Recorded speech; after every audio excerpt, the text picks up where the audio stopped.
The moment my son's wife laughed at me, I knew the room was about to learn who Grandpa Joy really was.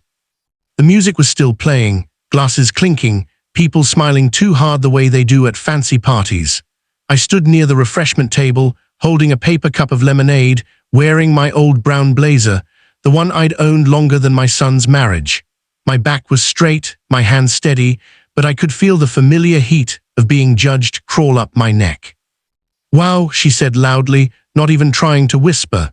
I didn't know we were inviting charity cases now. Laughter bubbled from a few corners of the room. Not everyone laughed, but enough did, enough to sting. That was my daughter-in-law, polished smile, designer heels, a voice sharp enough to cut glass. To her I was Grandpa Joy. I was an embarrassment, a reminder of a past she thought my son should have outgrown. My son froze.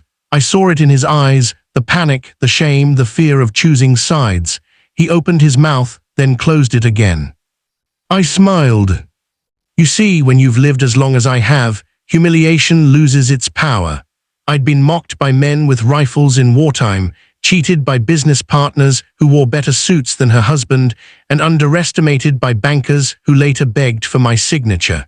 A little party insult, that was nothing." Still, the room leaned in.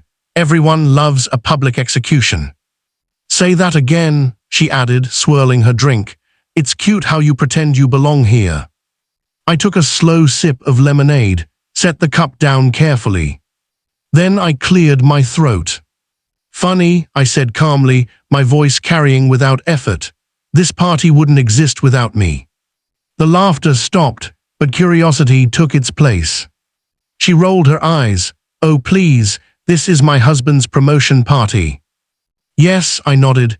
"At a company I quietly invested in 14 years ago, back when it was 3 desks and a broken printer." Silence crept in like fog. Her smile twitched. "What are you talking about?" I looked around the room. Familiar faces, executives, managers, people who knew the truth and had chosen not to speak until now. "Ask your CFO," I said gently. "He still sends me handwritten thank you notes every Christmas." All heads turned. The CFO shifted uncomfortably. "Well, yes, Mr. Joy was one of our earliest private backers." A fork clinked against a plate. Someone's phone slipped from their hand. My daughter-in-law's face drained of color. That doesn't mean anything." "Oh, it does," I replied, "because when your husband nearly lost his job during the downsizing, I made one call." My son stared at me. "Dad, what?" I finally turned to him. "I didn't tell you because I wanted you to succeed on your own. Pride is a dangerous thing, but sometimes it builds strong men." The room was dead quiet now. No music, no whispers, just truth hanging heavy in the air. She scoffed weakly. "Even if that's true, what are you doing dressed like that?"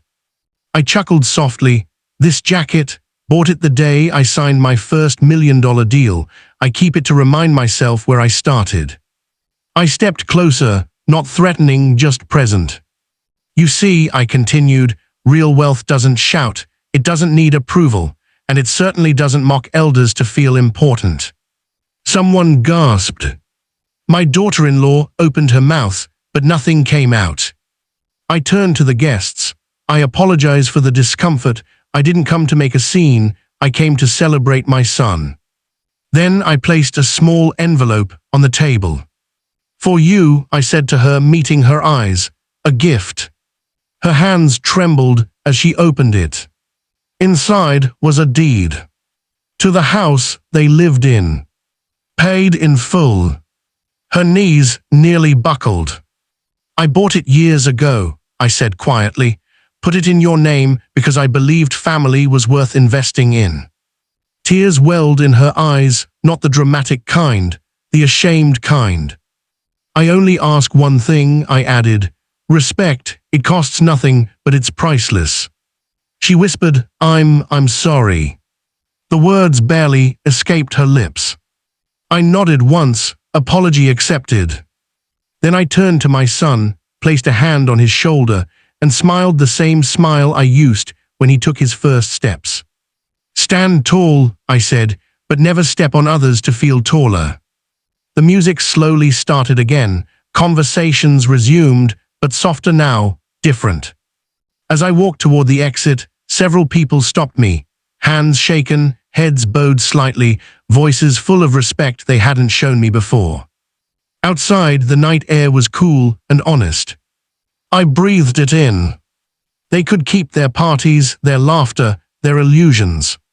Grandpa Joy had already won, long before the room went quiet.